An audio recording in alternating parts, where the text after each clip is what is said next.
disiplin menumbuh kembangkan kreativitas. Orang yang disiplin itu artinya dia efektif dan efisien ngatur tenaga dan waktunya, sehingga dia punya space lebih untuk memikirkan sesuatu hal yang lain. Tapi kalau orang nggak teratur, Pak, itu waktu habis saja gitu. Space waktu, space tenaga, space pikiran yang kita bisa pakai untuk sesuatu hal yang lain.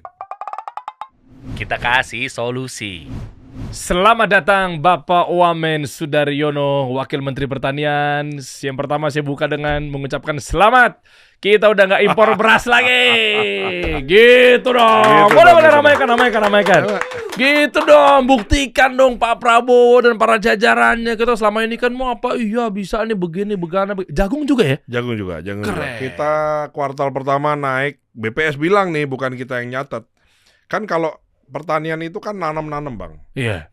Nah, maksudnya gini, kita tuh mencatat yang kita tanam. Nah, berapa yang dipanen itu yang mencatat BPS. Kita tidak mau itu double claim gitu. Misalnya seolah-olah kita punya data sendiri. Data itu orang lain yang validasi, Bang.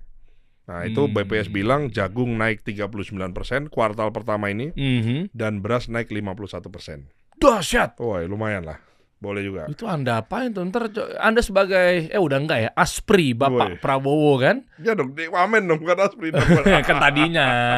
Artinya kan banyak berita-berita strategi, arahnya mau kemana nih negara. Kan Anda juga waktu zamannya Aspri kan, sekarang juga Wamen kan tetap lah. Kan partainya masih sama. Betul. Partainya berkuasa saat ini kan. Betul. Nah, nanti kita bahas ya.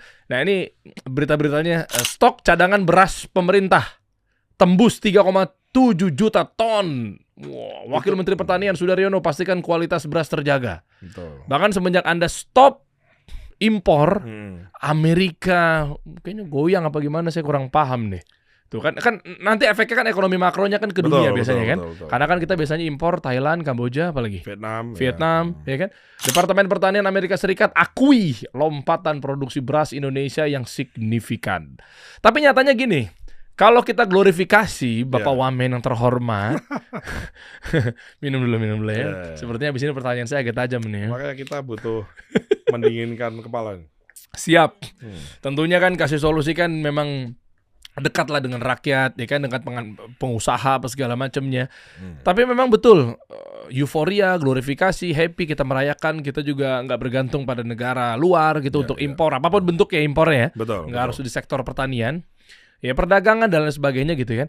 Namun nyatanya rakyat juga masih merasakan beras mahal, Pak Wamen. Ya. Jadi apa korelasinya antara kita berhasil nih surplus nih beras, jagung gitu kan. Kita udah mandiri sesuai dengan program asal-citanya Pak Prabowo, Pak Presiden, yaitu swasembada pangan, bahkan ekonomi kreatif juga boleh lah.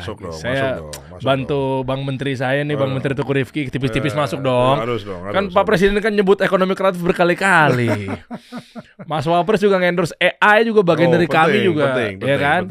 Maksudnya itu juga bonus demografi anak muda kan sekarang lebih kreatif orang Indonesia itu ya. Tapi kenapa akhirnya jadinya mahal, Bang Wamen? Gini, bukan. Tapi jadi saya mesti luruskan dong. Ya, oke. Bukan berarti kemudian swasembada kemudian beras mahal, enggak dong gini. Oke.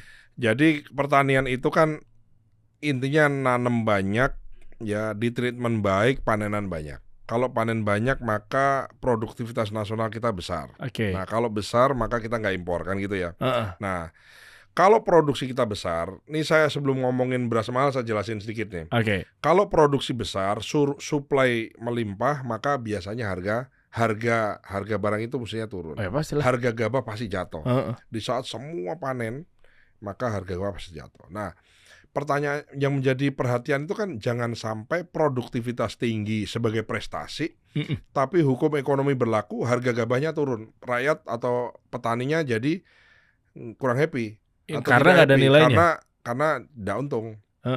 Artinya kan, happy, berasnya produksi padinya besar gitu, panen banyak nih. Ternyata harga per kilonya jatuh karena supply yang terlalu tinggi. Maka yang dilakukan pemerintah adalah menjamin bahwa produktivitas secara agregat total nasional kita naik 51% beras, 39% jagung naik, dan memastikan bahwa kenaikan ini dibarengi dengan HPP yang dinaikkan oleh Presiden. HPP itu harga flooring price dari pemerintah ditentukan Presiden kan gabah 6.500. Gabah kering panen di pinggir sawah 6.500. Nah, oke, sudah ditentukan 6.500. Apakah petani happy? Ya, tunggu dulu. Dikerjain nggak nih? Nah, ternyata dikerjakan. Jadi Presiden berkali-kali mewajibkan bukan hanya Bulog tapi seluruh pedagang gabah, penggiling padi untuk membeli gabah petani dengan harga yang sesuai flooring price dari pemerintah, yaitu 6.500. Dan Bulog membeli 6.500. Katanya diambil alih Bulog. Nah, salah. Jadi kadang-kadang orang kan nggak paham ya. Bukan semua panenan itu kemudian ada di gudang Bulog, keliru. Yang ada di gudang Bulog, yang tadi disampaikan 3,7, yang kita serap 2 juta, itu adalah yang diserap oleh Bulog, let's say 10% dari total panen semua. Oke. Jadi semua petani padi ini panen, itu yang dibeli Bulog tuh cuma 10%. Paling banter 10-15%. Sisanya tuh diserap pasar, Bang. Masuk ke pasar induk, masuk ke warteg-warteg, ke rumah tangga, restoran, kemudian dibungkusin 5 kilo di minimarket, supermarket, dan seterusnya. Itu 10 kali. Jadi kalau Bulog dari Januari sampai dengan Mei menyerap 2,2 juta ton beras gabah, tapi kemudian jadi beras di situ kita serap 2,2 juta. Artinya sampai dengan diserap 2,2 juta itu kemungkinan besar panen seluruh total panen padi kita itu berasnya 22 juta ton. Gitu loh. Jadi bukan berarti kemudian semua panenan tuh dibeli Bulog, enggak. Yang tidak terserap sama pasar, maka pemerintah harus hadir melalui Bulog ngambil barang itu. Iya, soalnya kan waktu dulu kita tahu nih, agak keluar topik dikit ya. Stigmanya kan Bulog udah nyiapin kalau bisa mengarahkan gudang-gudang buat berasnya di tempat kami. Ya. Kalau bisa begini, kayak seakan-akan tuh ada upaya untuk gerogotin. Makanya ini harus dikelirkan dulu nih. Jadi maksudnya biar masyarakat tahu gitu. Kadang-kadang kan orang baca sebentar, sekilas, tapi nah ini pencerahan lah menurut saya. Jadi yang dimaksud produktivitas naik 51% itu total semua produksi, Bang. Oke. Karena kan gini, kalau kita butuh 100, kemudian kita makan 100 itu kan bakbu. Maka harga akan stabil. Kalau kita produksi 100, kemudian kita makannya lebih sedikit dari 100, berarti kan supply-nya lebih besar daripada demand. Harga biasanya turun. Kalau kita butuh 100, kemudian kita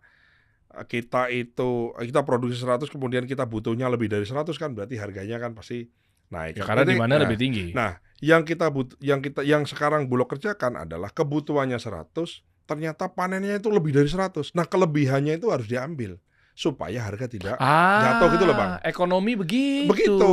Nah, pemerintah hadir di selisih yang dibutuhkan tadi. Terus kemana? Disimpan di gudang Bulog. Tidak diedarkan, tidak dijual ke masyarakat. Disimpan di gudang Bulog.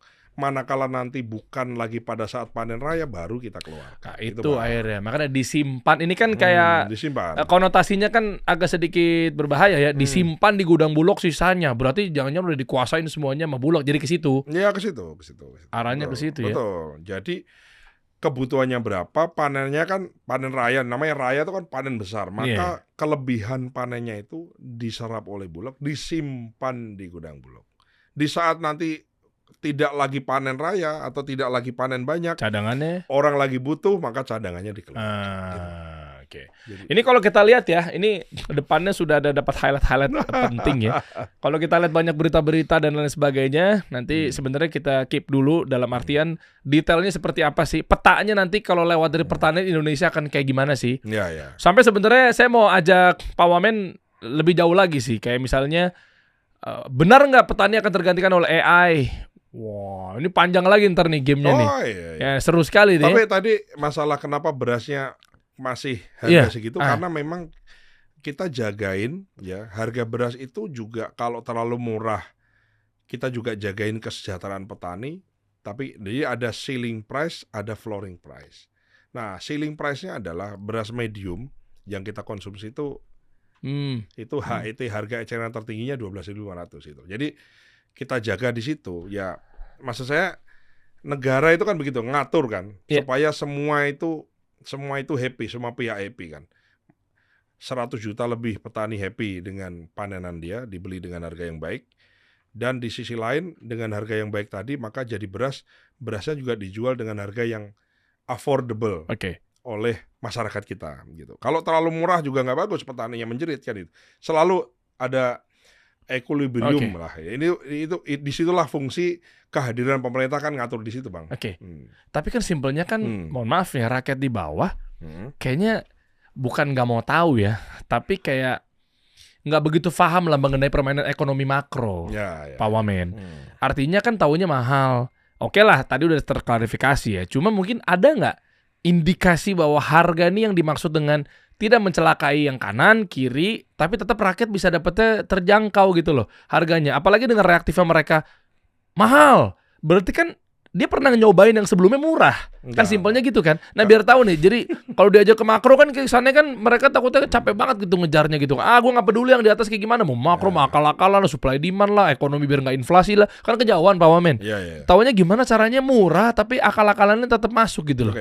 Yang pertama kita harus kita highlight bahwa panen kita lebih besar.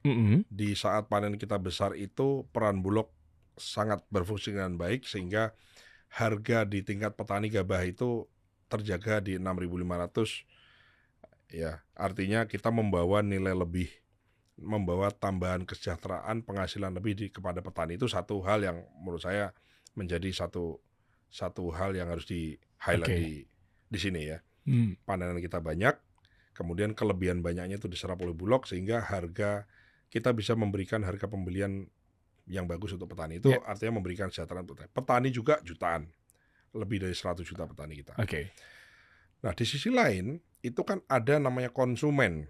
Kan gitu ya. Nah, konsumen itu dihadapkan pada gini, beras itu. Aku tuh dagang beras, jadi aku ngerti.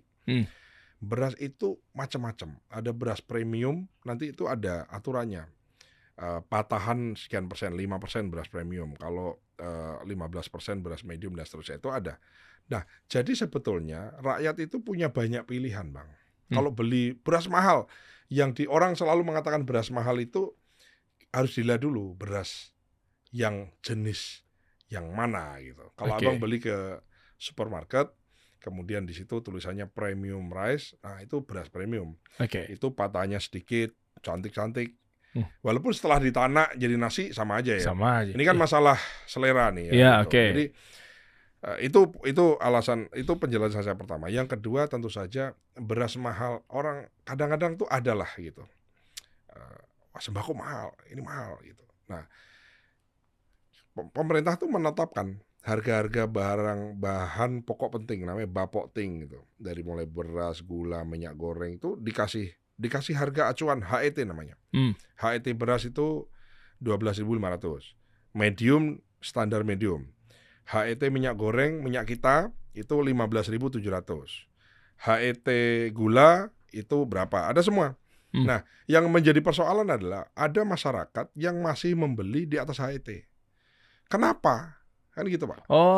Kok bisa ada misalnya minyak goreng misalnya. Minyak goreng minyak kita kan itu jelas pabrikan ya.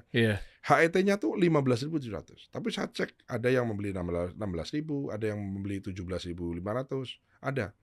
Nah, begitu 1 liter ya. Begitu kita cek karena memang terlalu banyak rantai distribusinya.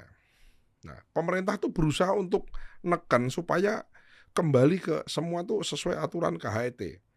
Nah, kemudian pemerintah merasa bahwa perlu ada arms untuk memastikan bahwa bagi pelaku konsumen ini untuk bisa mendapatkan jaminan pasokan volume yang sesuai dengan harga yang sesuai. Apa caranya? Salah satunya adalah Koperasi Desa Merah Putih.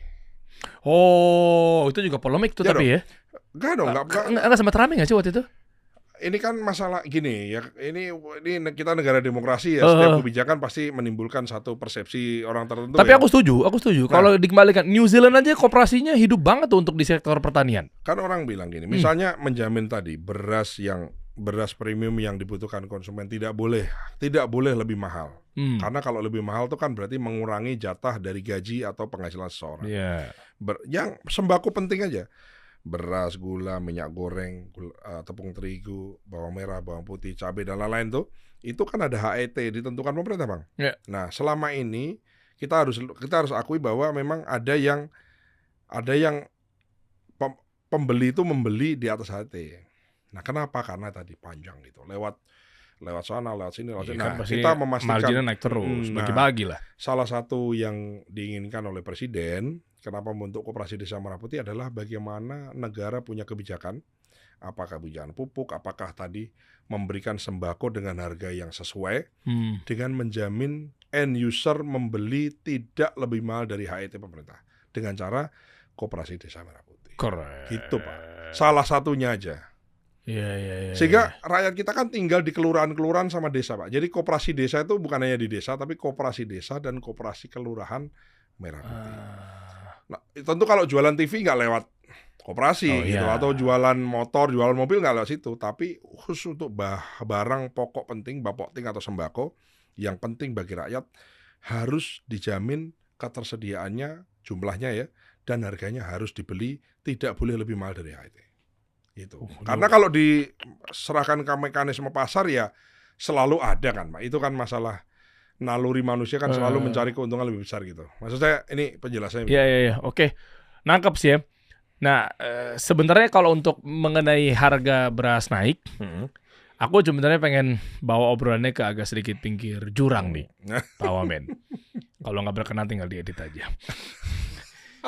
Ini dugaan-dugaanku aja. Jangan bilang aku lah. Mungkin orang lain gitu ya. Terkait dalam hal negara kita kan lagi butuh uang. Untuk ujung-ujungnya likuiditas, buat dibagikan bantuan, subsidi kepada rakyatnya. Berita juga sempat rame, pendapatan 3.000 triliun, pengeluaran 3.600. Anak SD juga udah tahu bahwa itu adalah besar pasak daripada tiang. Banyaklah faktornya. Makanya ada upaya pemerintah bikin investasi-investasi baru, termasuk salah satunya Danantara, apa segala macamnya, untuk nyari duit lagi. Ya tinggal jawab aja sih, bener apa enggaknya, mudah-mudahan salah. Mungkin jangan-jangan apakah benar sebenarnya negara diam-diam mencetak uang, yang otomatis sebetulnya dia udah tahu resikonya akan ada inflasi gila-gilaan, tapi dengan cara ngakalin harga berasnya jadi naik. Yang tujuannya sebenarnya bantu rakyat, tapi kan mau nggak mau kita harus cetak uang. Enggak sih. Kalau nanti bisa dicek lah ya, kira-kira bulan Februari atau Januari tahun 2024, artinya 1 tahun yang lalu, di periode yang sama, di kuartal yang pertama, bulan Januari 2024, bisa dicek. Orang tuh ngantri beras Bang, di tahun 2024. Karena kita memang waktu itu memang kurang beras. Nah di situ harga beras lagi tinggi sekali. Jadi dengan kita surplus begini, ini jaminan bahwa harga beras itu tidak naik. Karena kita punya stoknya. Misalnya nih contoh saja nih ya, kan Bulog ini kan ada di Indonesia, seluruh Indonesia. Begitu kira-kira beras naik di daerah mana, ya tinggal ini kan masalah supply and demand aja kan.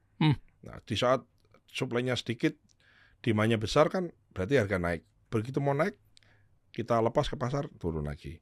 Jadi ini di situ peran pemerintah gitu. Maksudnya pemerintah itu enggak, jadi idealnya kan pemerintah ini ngatur-ngatur aja lah gitu. Tapi pada kenyataannya kan lebih baik bahwa pemerintah ini sebagai stabilisator itu juga harus menguasai barang gitu. Ya kan sama-sama stakeholder lah, kita pengennya bareng-bareng dong antara pemerintah, produsen, konsumen kan. Ini supply sama demand, nah yang jagain kan pemerintah. Jadi lagi tinggi kita ini, kalau lagi turun tadi ya Bulognya yang beli. Jadi ini adalah Bulog ini arms pemerintah. Ini adalah alat untuk menjamin kedua supply demand, konsumen dan produsen itu semua happy di situ. Kalau enggak ya udah, ini tarung bebas ini udah gitu. Ini beritanya ya Pak Wamen ya. Ini berarti 20 Februari ya, warga Kota Bandung rela antri demi beras murah. Ini Pak, kan kita nggak mau ini beras mahal di periode ini, sehingga pemerintah bikin operasi pasar, distribusi, penjualan beras murah sehingga orang ngantri. Gitu. Keren. Ini terjadi. Ini adalah satu fenomena di mana memang beras langka. Gitu. Panenannya kurang. Gitu Bang. Maka setelah ini kalau tidak salah kan kemudian impor. Nah, kita sekarang udah nggak perlu impor. Beras cadangannya ada di tangan kita sendiri. Lebih, surplus kan berlebih. Ya, artinya surplusnya kan disimpan di Bulog. Gitu. Sewaktu-waktu negara butuh, sewaktu-waktu dibutuhkan itu tinggal digelontorkan. Digelontorkan itu kan tinggal dijual ke pasar aja Bang. Kan Bulog ini kan arms pemerintah tapi dia badan usaha kan. Jadi dia ini aja, kendaliin aja. Kalau lagi murah dibeli, kalau lagi mahal dijual. Udah, that's it. Itu. Ya, perannya pasti kan Anda juga banyak. Jadi kalau masalah kontribusi kan terkait itu kan ada strategi-strategi. Betul. Nyata nggak sembarangan. Maksud Buktinya saya kita ya kan enggak bukan gitu. Bukan karena di depan saya ada Anda ya, Pak Wamen ya. Tapi kan maksudnya kan nggak maksud untuk menyinggung yang sebelum-sebelumnya. Tapi kan balik lagi kebijakan kan ya kepala bulognya atau mungkin siapa yang menjabat saat itu di Kementerian Pertanian, ya kan, baik itu menteri ataupun wakilnya, itu kan juga harus orangnya strategik lah. There is no bad soldier. There is always bad commander. Jadi kita merasa Pak Prabowo ini a very good commander. Jadi visinya clear, maunya jelas, tinggal visi yang clear yang jelas itu tinggal kita terjemahkan ke bawah dan so far jalan bagus. Maksudnya saya juga mau karena ini Pak Presiden adalah bos pimpinan saya kemudian saya ngolor-ngolor enggak. Ini visinya jelas, maunya jelas, perintah jelas. Diterjemahkan oleh menteri, saya sebagai wakil menteri, kemudian Bulog, dirut Bulog dan pimpinan dan sampai ke level pelaksana di lapangan paham maunya presiden. Itu Pak. Kadang-kadang sesuatu nggak jalan itu kadang-kadang Pak ya. Kadang-kadang tuh nggak paham. Yang ngasih perintah kadang nggak paham apa yang diperintahkan. Apalagi yang terima perintah itu Pak. Ini penting loh Pak ya. Saya selalu mengatakan kita paham aja belum tentu bisa memahamkan orang. Apalagi kita nggak paham. Makanya ada istilah IQ sama EQ kan, beda-beda tuh. Menurut saya di situ dan so far kita telah buktikan bahwa dengan resources yang sama, karyawan Bulog yang sama, pasukan yang sama bisa. Yang dulu-dulu yang sekarang-sekarang itu kan masalah kebijakan aja, ya kan? Itu. Menurut saya sih di situ, di situ. Itulah alasannya kenapa Pak Wamen, meskipun rakyat Jawa Tengah tuh sedih. Saya pinggir jurang lagi nih. Emang demen anaknya main pinggir jurang. Boleh. Jadi Anda harus legowo Pak Wamen. Meskipun dicakar-cakar, jangan tinggalkan kami. Kan Anda juga pasti kan sudah menaruh janji di Jawa Tengah. Tadinya. Ngomongin pencalonan itu maksudnya. Itu nggak gini, saya mau bahasnya gini. Meskipun ya kan suatu sisi kita melepas sesuatu yang indah itu kan sakit ya. Meskipun warga Jawa Tengah kan berharap-harap saat itu kan Anda ingin menjadi gubernurnya. Saat itu. Ini bacaan saya loh, bisa jadi saya salah loh. Tapi kan Pak Prabowo melihat sisi lain.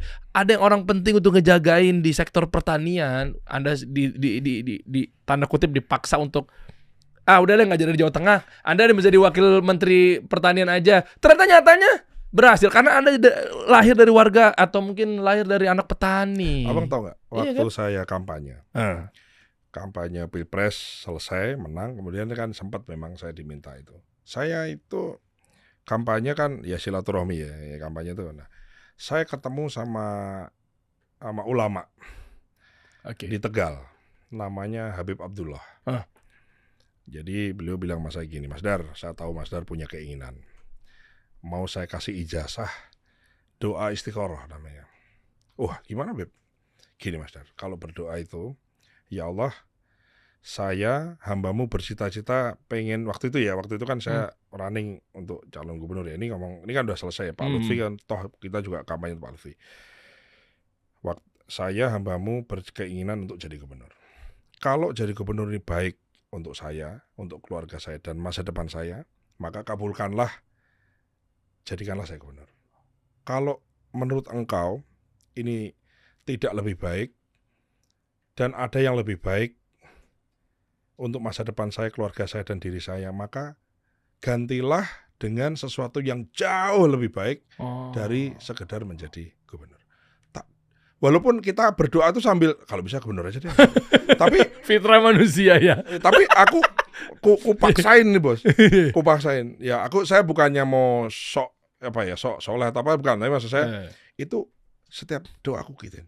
Karena saya merasa udah deh, saya berasal dari keluarga di desa dan lain-lain. Saya telah mencapai satu perjalanan karier kehidupan yang menurut saya tuh cukup bagus lah, sangat bagus. Dan itu tidak ada kata lain, itu kan udah anugerah Tuhan lah. Nah itu sampai umroh di depan Ka'bah aku doa itu Bang. Walaupun sekali lagi fitrah manusia tuh kayak kalau bisa guna aja gitu. Tapi aku ucapkan berulang-ulang. Jadi saya merasa apapun itu saya meyakini itu Bang. Ini menurut saya kampanye itu juga bagian dari perjalanan spiritual. Mohon maaf, saya akui, saya mungkin tidak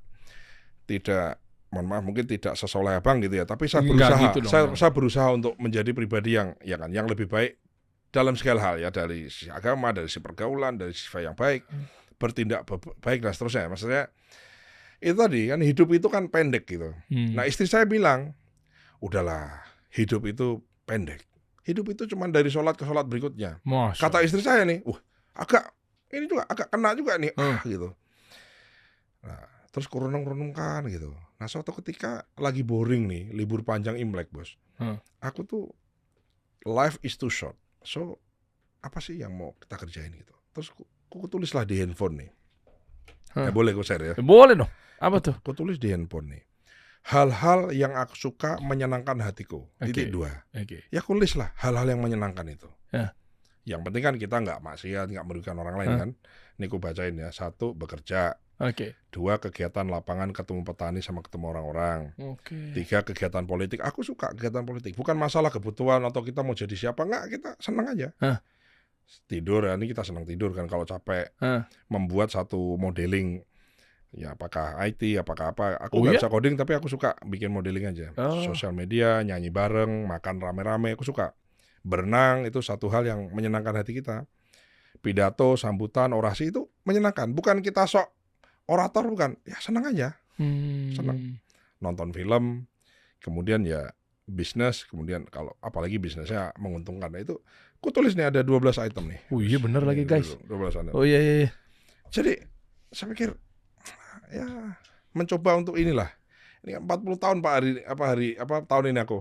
Termasuk wamen termuda juga berarti ya? Ya masih ada yang lebih muda. Iya kan termasuk salah satu. Jadi saya berusaha untuk itu. Jadi kembali karena nyinggung itu, jadi itu buat saya besar Pak. Tapi jadi aku betul-betul jadi apapun nggak ada masalah Pak. Ceritanya gimana? Maksudnya kan gini, apakah memang backgroundnya Anda seorang anak petani kan? Profil pendidikan Sudaryono, anak petani kini jadi wakil menteri. Karena memang Pak Presiden, Anda juga lama kan, pastilah beliau presiden kita Pak Prabowo tahulah Anda tuh siapa, backgroundnya kan nggak mungkin bertahun-tahun sama beliau kan. Sosok calon wakil menteri pertanian Sudaryono, anak petani Grobogan, lulusan NDA Jepang. Jadi Pak NDA itu nama artinya National Defense Academy. Itu kayak akademi militer di Jepang. Jadi I went to such of military academy di Jepang.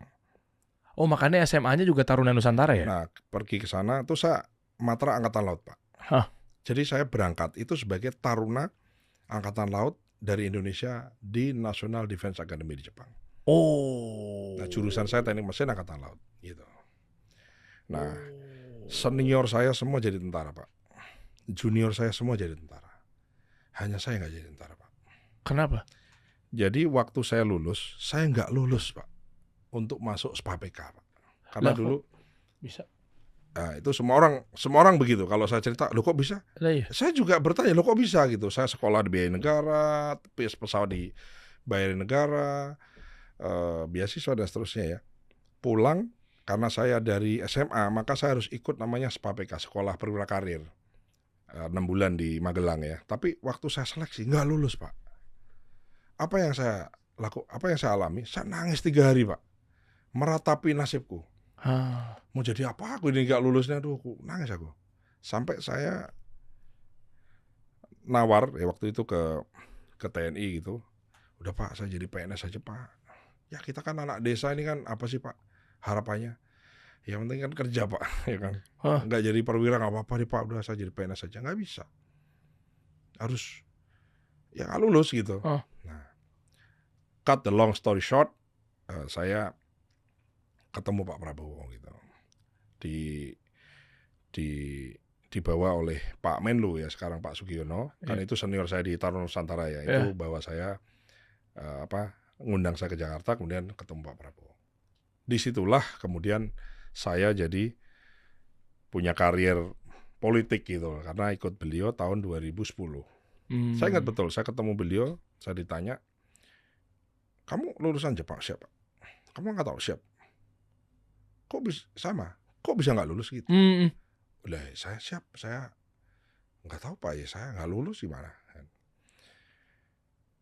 Terus beliau bilang sama saya gini, ya sudahlah, itu udah jalan Tuhan, kata Pak Prabowo nih mas saya. Mengabdi ke negara tidak harus jadi tentara. Kamu belajar bisnis, kamu belajar politik, itu juga jalan kita mengabdi kepada negara. Tahun 2010. Kemudian saya jadi aspri beliau gitu. Saya nggak pernah mengenal Pak Prabowo sebelumnya, Pak Prabowo nggak pernah mengenal saya sebelumnya ya, tapi aku jalani aja Pak. Jadi kembali ke tadi itu Pak, doa istiqoroh tadi Pak. Saya meyakini Pak, saya pernah mengalami hari-hari yang masa-masa yang menurut saya itu penuh dengan keajaiban. Jadi saya percayalah bahwa Allah itu telah menyiapkan jalan yang baik buat saya. Masya Allah. Iya betul. Bukan saya ini, saya husnudon aja udah. Pokoknya sudah. Itu. Ya, menurut kita saya tidak pernah orang nanya, saya tidak pernah bercita-cita jadi menteri atau jadi wakil menteri Pak. Tapi kan saya dulu cita-cita ntar mah. Tapi datanya, faktanya ada yang bilang ya semenjak begitu pertanian kita dipegang perannya TNI. Tadi gue cerita gini nggak apa-apa ya? Nggak apa-apa. Ini nyambung nih, masih nyambung kok. Terus. Faktanya semenjak dipegang TNI, porsinya ya TNI, Polri ya TNI lah. Ini mengakibatkan surplus. Berarti ini ada hubungannya nggak? Maksudnya di sini ada peta politik bahwa Pak Prabowo juga melihat bahwa oke, kenapa akhirnya yang sempat ramai kemarin kan mengenai RUU TNI apa segala macamnya gitu ya. Kita ngambil dari sisi biar clear semuanya nih. Iya. Ditempatin di sini. Bukan dui fungsinya ya. Bukan. Saya Pak Menteri Syafri kemarin juga sempat ketemu juga, diundang sama beliau ke Kementerian Pertahanan. Saya pribadi sempat tanyain. Bukan ke dui fungsinya. Jadi jangan sampai salah nangkep nih teman-teman. Nah, akhirnya ditempatin beberapa, ternyata lihat dipegang sama TNI, akhirnya membaik beras kita, pertanian kita. Itu ada hubungannya nggak Pak Wamen? Ya, yang pertama kan dui fungsi itu kan orang kadang dui fungsi. Kalau dui fungsi waktu kita kecil kan bahwa tentara atau ABRI waktu itu punya anggota di parlemen. Ya, tentu maksud saya ini udah jelas beda lah. Nah gini, dalam rangka ketahanan pangan itu Kementerian Pertanian itu melakukan MOU dengan banyak pihak gitu ya. Salah satunya dengan TNI sama dengan Polri gitu. TNI kita MOU untuk bantu ngawal produksi beras kita, dan Polri kita minta dalam MOU-nya itu kita berharap Polri bisa ngawal untuk produksi jagung kita gitu.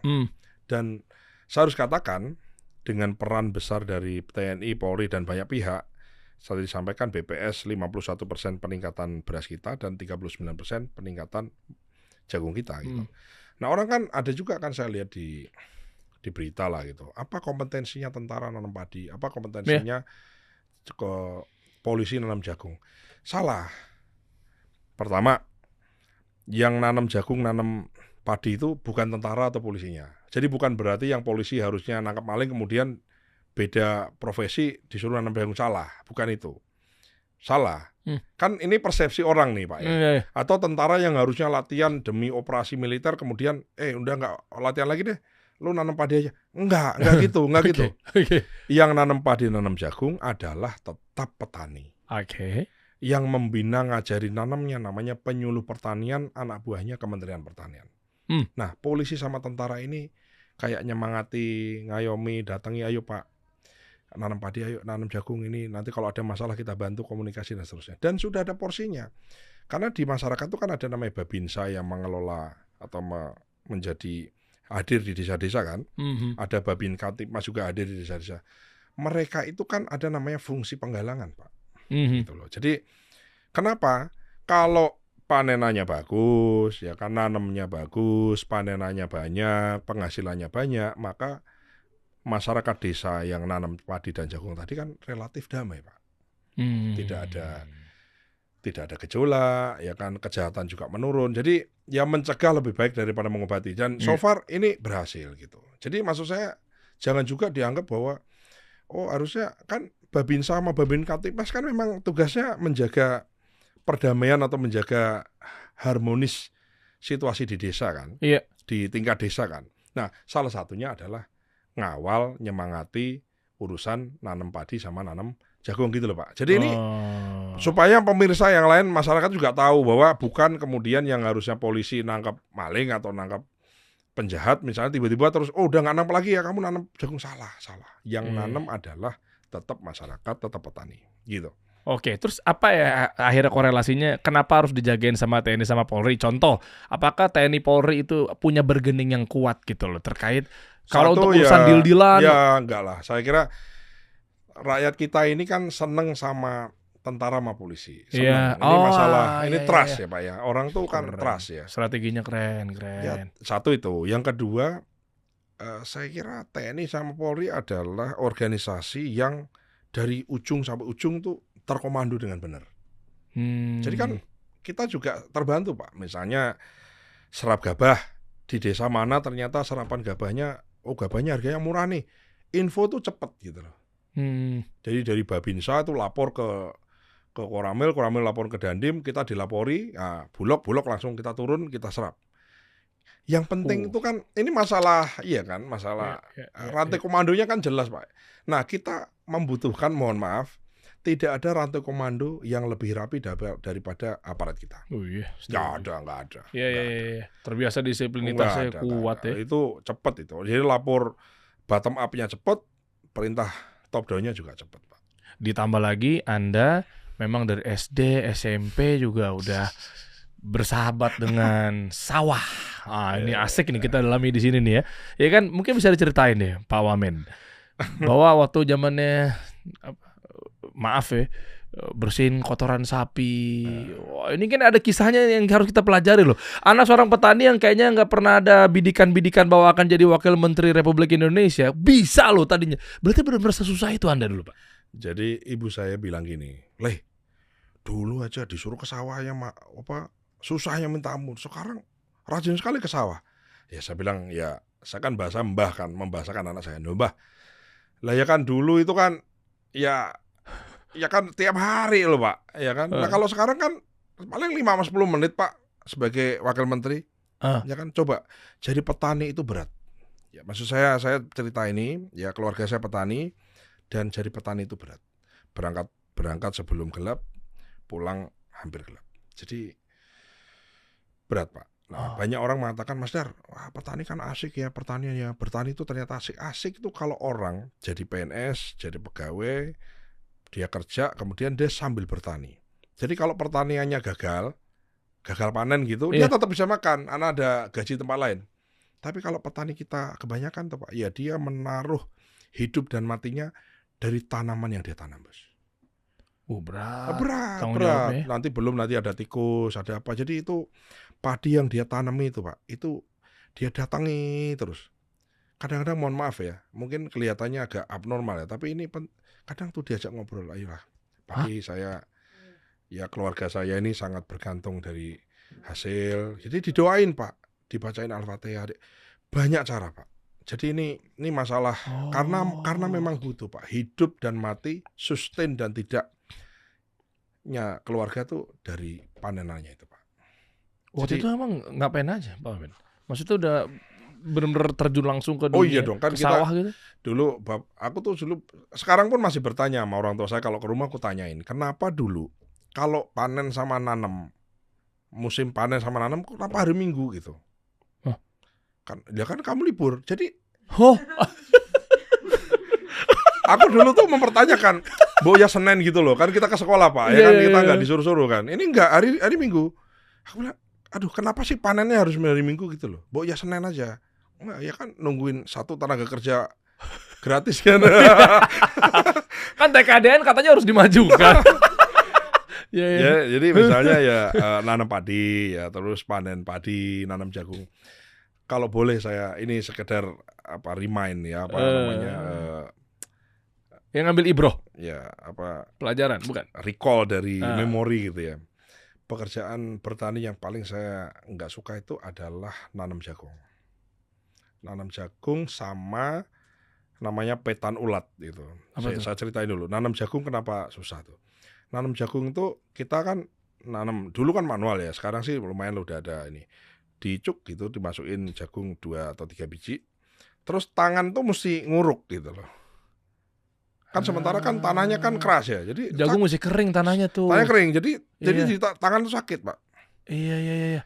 Satu, nanti begitu tumbuh segini, itu namanya dikocor, disiram. Jadi kita ngambil air pakai dari sumur gitu, pakai pikulan, terus taruh di tong terus dituangin pupuk urea gitu, terus diaduk-aduk, terus diambil pakai kendil gitu, terus dikocor satu-satu gitu. Satu-satu. Ini umur segini. Ntar umur segini lagi. Aduh, aku bilang, pertanyaannya lagi, kenapa hari Minggu? Nah, sampai 3 kali, Bang. Sampai dengan panen itu 3 kali dikocor namanya, disirami. Itu menurutku tuh, aduh, berat gitu. Manual semua. Jadi airnya pun kan nggak ngisep kan pakai pikulan gitu, terus dituang. Berat lah. Jadi petani itu berat gitu. Nah, kenapa tadi petan ulat? Namanya mitesi itu loh, matiin ulat itu. Jadi kalau abang nanam kedelai itu nanti ada hama, ada ulat di daun-daunnya itu. Nah, abang tuh nanti jalan maju, semua ulat yang di daun tuh dipirisin pakai tangan gini. Oh. Itu sampai tangannya hijau gitu. Nah, itu pengalaman itu. Nah, itu saya pikir ya. Nah, waktu itu orang tua saya bilang begini, Le, udahlah kamu sekolah yang tinggi, supaya kamu nggak nyanggul kayak bapak gitu. Jadi cita-cita orang tua saya itu sekolah tinggi supaya nggak nyanggul, Pak. Karena jadi petani itu berat. Nyatanya sekarang? Sekarang satu, saya jadi wakil menteri pertanian. Ngurusin sawah lagi. Nah, yang kedua, balik-balik. Nah, yang kedua ini Bang, yang kedua tentu pertanian yang dulu ya itu susah ya. Nah, sekarang kan tidak sesusah dulu. Sekarang kan udah pakai mesin ya. Nyemprot udah ada yang pakai drone, terus traktor, terus kemudian panen juga udah nggak manual lagi, udah pakai combine harvester. Nanam padi juga di beberapa tempat sudah pakai rice transplanter. Jadi udah sekarang dengan mekanisasi itu jauh lebih menolong lah. Dibandingkan dulu kita tinggal di desa yang nggak ada alat lain ya, tapi mesti jagung tuh begitu panen tuh mesti dipipilin pakai jari gitu, sampai tangan kapalan itu ya. Tapi kan sekarang udah nggak gitu lagi. Sekarang jagung udah tinggal dikeringin, masukin ke mesin, gering udah langsung keluar. Kalau zaman dulu mesin belum ada waktu saya kecil, udah tuh keroyokan gitu, sa RT gitu, kayak ini namanya kerja bakti gitu. Namanya itu apa sih namanya? Gotong royongnya itu gitu. Jadi gantian di rumah ini kita ngabisin jagungnya Pak ini, nanti kita pindah ke rumah sebelah, kita mipilin jagung orang lain. Dan ini sampai kapalan, Bos. Nah, sekarang kan udah nggak gitu lagi ya. Sekarang udah pakai udah pakai mesin semua ya. Jadi ya inilah. Terima kasih untuk semua penemuan teknologi ini semua lah. Tentu saja dengan pengalaman saya jadi anak petani, saya alhamdulillahnya kan nggak lama-lama jadi anak petaninya, Bang. Jadi karena begitu lulus SMP, saya sekolah ke Taruna Nusantara kan udah nggak ketemu hari Minggu nanam-nanam lagi. Iya. Tapi inilah ketahuan ya teman-teman semua ya bahwa kan Rasulullah SAW juga sampaikan terkait serahin sama ahlinya. Ya, beliau ternyata praktisi. Banyak kan di luar sana kan mungkin stigmanya yang nggak tahu lah di negara-negara mana kan kayak kenapa ya dia jadi wakil menteri, kan sibuk ngurusin begitu ya. Mungkin di negara luar lah. Kok dia tuh jadi ini ya, kok dia jadi ini ya gitu kan. Ya udahlah terserah. Tapi nyatanya memang Pak Prabowo gitu, Pak Presiden juga memang nunjuknya memang praktisi. Memang kita lihat bahwa memang orang yang ahli di bidangnya. Nah, ditambah lagi yang kedua, yang faktor kedua nih, ini menarik nih Pak Wamen. Aku melihat bahwa dengan Anda merasakan tadi berulang-ulang saya baca gitu kan, kita kan juga jurnalis juga gitu ya. Anda mengatakan bahwa jadi petani itu berat. Coba deh lihat konteksnya bahwa oke, suatu sisi kan ada yang ngerasa bahwa ini harganya naik apa segala macamnya. Tapi korelasinya bahwa ternyata yang juga Anda jaga bahwa biar petani dapat hasilnya ya. Ketika hancurnya banget tuh harga misal gitu kan di luar dari ekonomi makronya ya. Petani dapat apa gitu loh. Benar. Cocok. Dan ini ada hubungannya juga nggak bahwa Pak Presiden kan juga dulunya kan ketua asosiasi HKTI. Himpunan Kerukunan Tani Indonesia ya.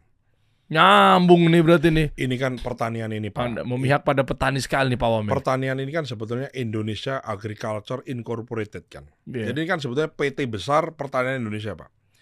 Labornya namanya petani, semua petani. Pemerintah Indonesia itu kan menyediakan bibit ini semua. Sebetulnya yang kerja buat pangan kita tuh petani Pak, bukan pemerintah. Pemerintah itu kan menyediakan aja.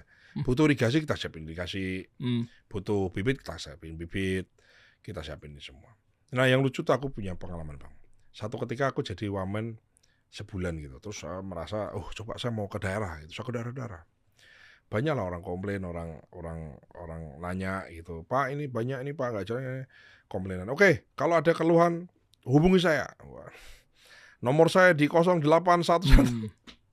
Saya udah mikir nanti ditaruh di sosmedku ya tinggal dipip gitu kan. Nggak disebutin semua. Ternyata Bang, ada petani yang videoin saya di TikTok dia Bang.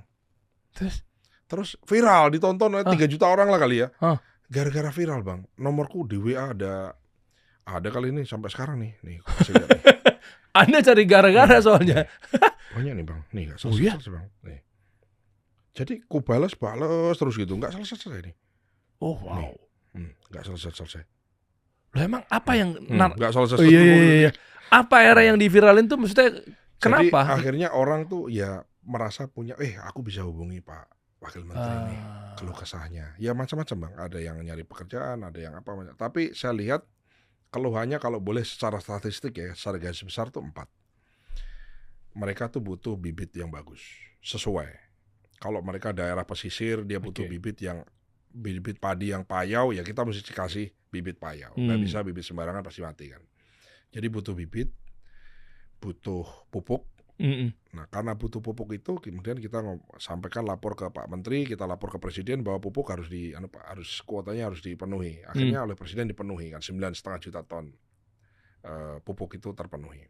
Jadi bibit, pupuk, butuh irigasi bang.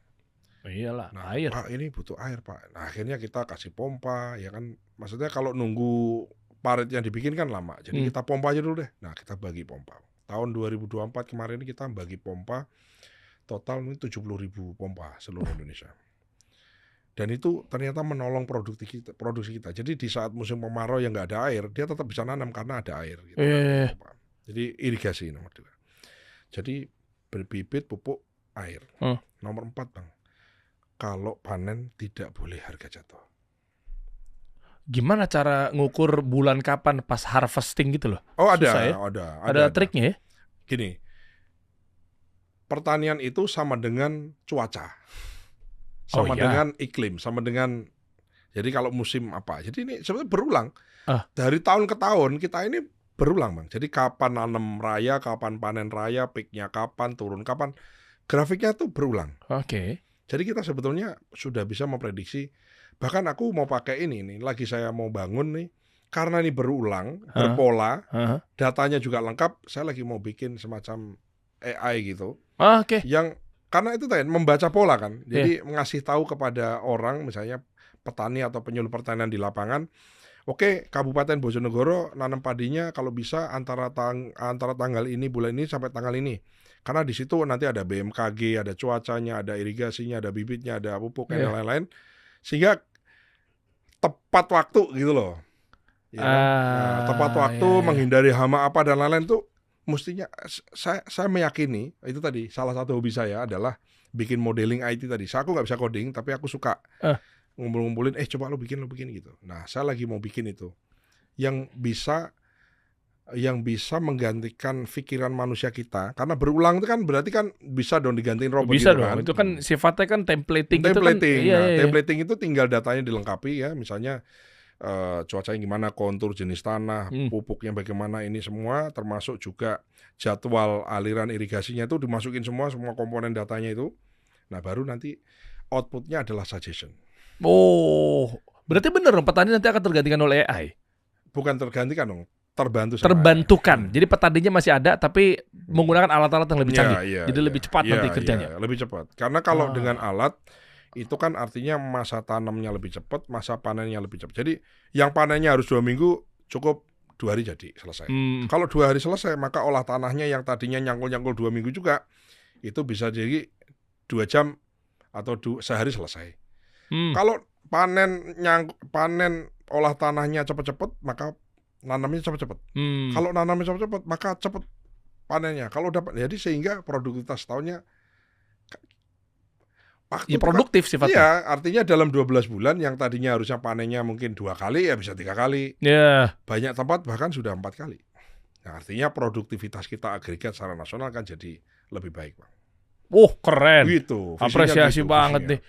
Tapi kalau berbicara mengenai produktivitas nih, Pak Wamen. Berarti kan harusnya kan apakah ini adalah maksud dan tujuan bahwa kita sudah bisa otomatis, berarti nggak perlu banyak serapan APBN, jadi ya wajar lah diefisiensi gitu kan. Nah, kalau saya ketawa sih, bener kan maksudnya kan memang ini alasan negara. Saya ketawa karena aku kayaknya bisa jawab pertanyaan itu. Agak lumayan tajam dikit ya. Agak tajam dikit ya, saya kan mewakili rakyat, Pak Wamen. Jadi kan itu kan produktif tuh. Berarti kalau gitu Udah bagus dong nih, udah autopilot, ngapain kita subsidikan dari APBN-nya Kementerian Pertanian?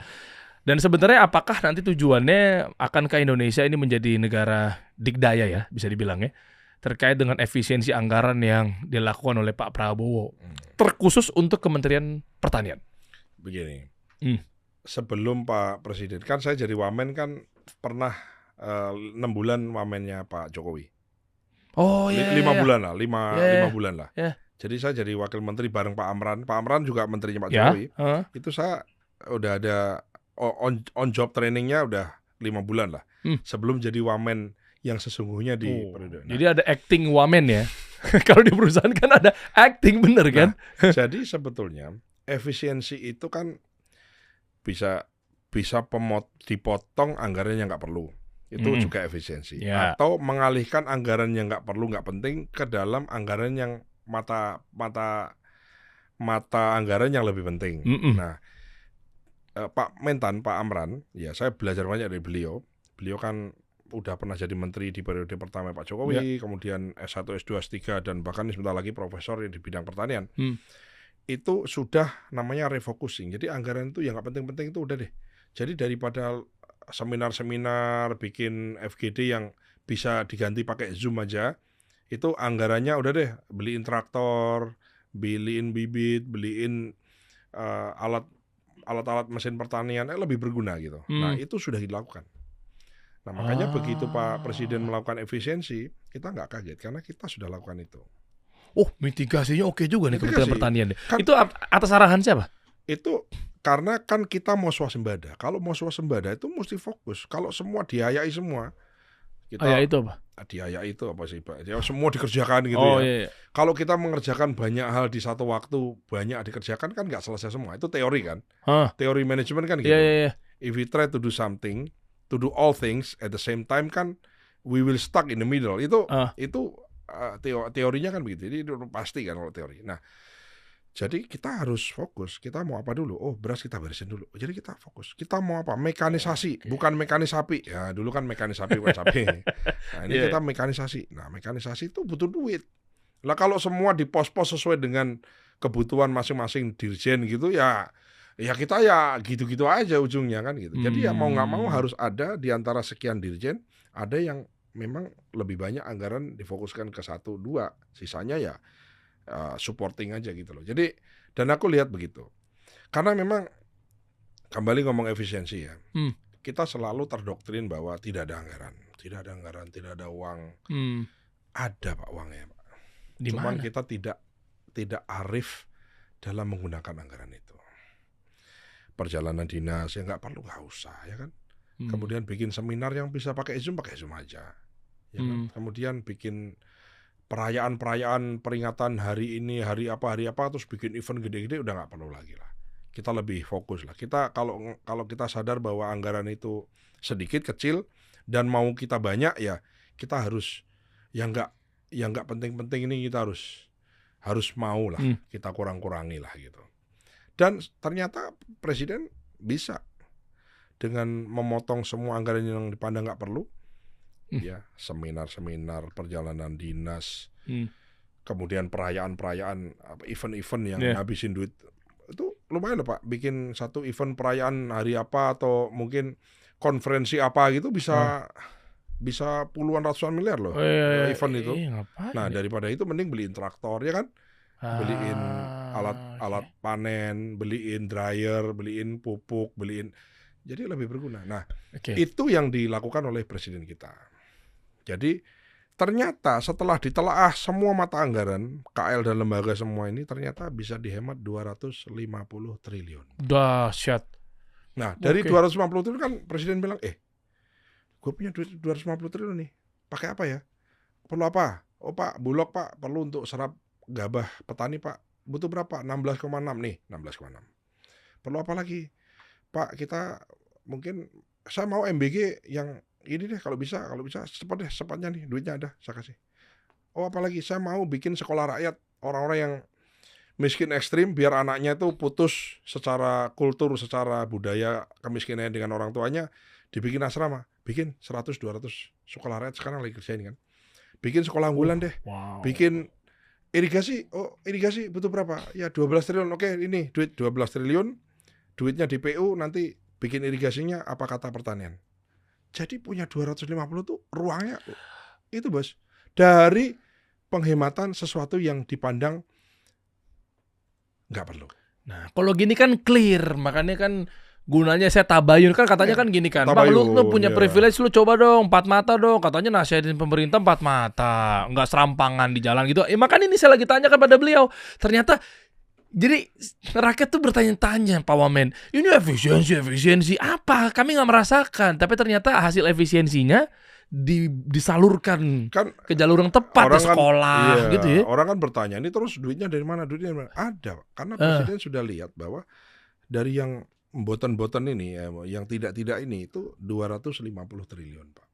Belum lagi nanti anggaran yang dipegang sama beliau, ada namanya sisa anggaran tahun sebelumnya, ditambah dividen BUMN dan lain-lain, itu totalnya 700 triliun, Pak. Saving banget ya berarti ya? Nah, ini kan masalah sumber daya yang besar tapi terbatas. Kemudian bagaimana kita pakai untuk sesuatu hal yang penting, gitu, Bang. Emang itu pentingnya tuh. Nah, pentingnya apa? Penting buat tadi itu ya. Pak, Bulog butuh. Ini sekarang ya, Bulog nih untuk nyarap jagung kita butuh anggaran lagi. Oke, butuh berapa? 5T. Ada nggak? Ada, kasih. Duitnya ada, jadi nggak lagi aing-aing gitu loh, Pak. Karena dari efisiensi. Jadi anggarannya tuh ada. Selama ini ya banyak banyak pemborosan. Jangan nanggung pemborosan di mana, di pemerintahan sebelumnya maksudnya? Enggak ya, maksudnya kan ini kan masalah ini ya, birokrasi kita ini lihai Pak. Nyembunyiin, kasih judul bagus-bagus tapi nanti kenyataannya belum tentu boros itu, iya kan? Makanya Pak Prabowo kan waktu di pidatonya beliau kan, ini ngapain kayak begini nih, nggak usah lah yang nggak penting-penting, keluar lah apalah. Karena presiden itu, Pak Presiden Prabowo itu mengevaluasi atau menilai, ya, menelaah satu persatu mata anggaran, Pak. Apa kamu tuh? Itu judulnya begini nih. Sebetulnya kamu tuh beli apa? Bikin kegiatan apa? Judulnya misalnya apa gitu ya. Terus ternyata judulnya tuh jauh-jauh nggak sesuai. Ya, coret. Jadi pintar-pintar, Pak. Akal-akalan ya. Iya. Itu ada di mana? Oknum eselon 1, eselon 2 atau di mana? Ya. Oknum. Oknumnya ada. Tapi ini so far itu tadi, Pak. There is no bad soldier, there is always. Tergantung siapa komandannya. Ini komandan kita ini ngerti. Bahaya nih, ini agak berbahaya. Saya boleh cerita dikit ya. Dari hasil dari beberapa bulan dibawa kapal kita nih oleh Pak Prabowo. Nggak maksud gimana-gimana, tapi saya adalah rekan-rekan bisnis gitu ya. Suatu momen kita meeting. Pas meeting, dia nggak maksud ngakalin nggak. Jangan sampai salah nangkep nih. Tapi nyatanya begitu kita sampai obrolannya lebih dalam, wah, tar lu nih, ini kita harus benar-benar rapi nih. Ini presiden yang kali ini emang, maksudnya positif ya, tapi ya agak mengerikan nih, dia bilang begitu. Nyampe ternyata ke para pengusaha ya, bahwa presiden kita nih menakutkan itu ya. Ya. Nggak bisa aneh-aneh deh. Orang kan nanya sama saya gitu ya. Terus apa? Ya gini loh, Pak. Ini kan experience person ya. Maksudnya pernah dekat dengan kekuasaan di era Pak Harto. Kemudian beliau juga dari Pak Mitro juga kan seorang negarawan yang jadi pejabat, jadi menteri dan lain-lain ya. Jadi maksud saya tuh ya, dan ngerti gitu, Pak. Ya selain itu saya selalu mengatakan bahwa Pak Prabowo gitu ya, menang di 2024 sebelumnya diawali dengan banyak kekalahan ya, beberapa kali kekalahan itu juga ada baiknya. Maksudnya bukan kok saya juga ya, saya mangkal juga kan, kalah itu kan nggak enak, Pak ya. Tapi maksud saya tuh, saya mau melihat dari sisi yang positifnya adalah ya jadi lebih kaya, Pak, melihat ya nggak sih, kita kan dari mohon maaf kan, kita dari pas kita presiden kandidat presiden di tahun tertentu kan kita bikin visi misi kita bikin studi, kalah terus kita evaluasi kita bikin terus. Nah, sehingga begitu jadi presiden ya ngerti gitu lah. Plong langsung lah akhirnya. Aku mau ini gitu loh. Saya mau swasembada, maka caranya begini. Saya mau lifting minyak kita naik, maka caranya begini. Saya mau ada konsolidasi Danantara, konsolidasi dari aset negara menjadi satu korporasi besar misalnya. Cara yang begini kenapa misalnya gitu ya. Orang kan bertanya masa juga nih. Mungkin di luar topik pertanian ya. Kan kalau kita bikin usaha Pak di Indonesia, nanti correct me if I'm wrong ya. Kan abang kan juga banyak kenalan sama ini. Yeah. Kalau abang bikin pabrik, yang pabrik itu belum pernah ada di Indonesia. Itu kan bank itu kan maunya kan membiayai sesuatu yang sudah proven dulu. Oh iyalah, minimal 2 tahun, 5 tahun gitu Ya kan. Iya loh. Nah, oleh karena itu mau tidak mau, kalau kita mau membuat yang pertama kali, mau nggak mau harus foreign direct investment kan, FDI. Kita mesti keliling ke kemana-mana untuk bilang, lu invest dong. Ya jualan proposal. Ya, begitu nanti bikin pabrik pertama jadi, baru pabrik kedua dan seterusnya kan, barulah didukung kan. Ya kan? Sehingga mau nggak mau untuk mengawali nol dari satu ini kita mesti selalu keliling untuk propose kepada orang-orang, kepada biar dia naruh duit di sini kan, supaya naruh duit buat kita kan. Nah itu kan ya kadang udah iya belum tentu dijalankan, belum tentu juga bilang iya, kalaupun iya juga belum tentu kapan-kapan, ada seterusnya. Anyway. Nah artinya Pak, selain itu BUMN kita kan banyak nih. Masing-masing tuh untung berapa, dan mereka punya visi sendiri-sendiri kan. Misalnya BUMN A, dia mau bangun plan baru atau membangun pabrik baru, tapi kurang nih duitnya nih karena dari dividen, dari uang yang sisa kan ada yang sebagian yang ditahan sama yang dikasih ke APBN kan, dividen kan. Itu ternyata duitnya kurang nih. Mau nggak mau dia juga harus menjajah. Misalnya contoh lah, ini contoh aja misalnya pupuk lah misalnya gitu. Dia mau bikin pabrik baru misalnya. Kan belum tentu mau bikin pabrik baru kan uangnya cukup. Karena uangnya nggak cukup, dia harus juga jualan. Dia harus propose juga ke banyak orang, ke banyak pihak di luar sana. Aku mau bangun, mau ikut nggak? Seterusnya. Dan industri yang lain juga sama. Sehingga akhirnya ya kita mesti nunggu-nunggu terus gitu loh. Nah, saya melihat, ini pendapat saya pribadi, dengan dibuatnya Danantara, maka semua aset ini jadi satu. Maka Danantara sebagai korporasi super holding ini menentukan tahun ini yang penting apa? Yang penting ini berapa butuhnya, duitnya ada. Termasuk tadi dari penghematan 700 triliun tadi, ternyata tuh dipakai buat bikin sekolah, perbaiki sekolah. Ini kan Pak Presiden bikin rumah 3 juta. Ini semua dari situ pun masih ada sisa, bisa diinvestasikan itu. Ini buat diputar lagi. Jadi harapannya kan dari cash flow kita menjadi duit. Sehingga kalau bahasa Belanda beliau selalu mengatakan tuh mate of sonder gitu. Mate of sonder tuh with or without you, kita jalan terus. Jadi mau ada investasi dari luar atau tidak, kita jalan terus. You ikut tambah kuat, enggak juga kita jalan gitu.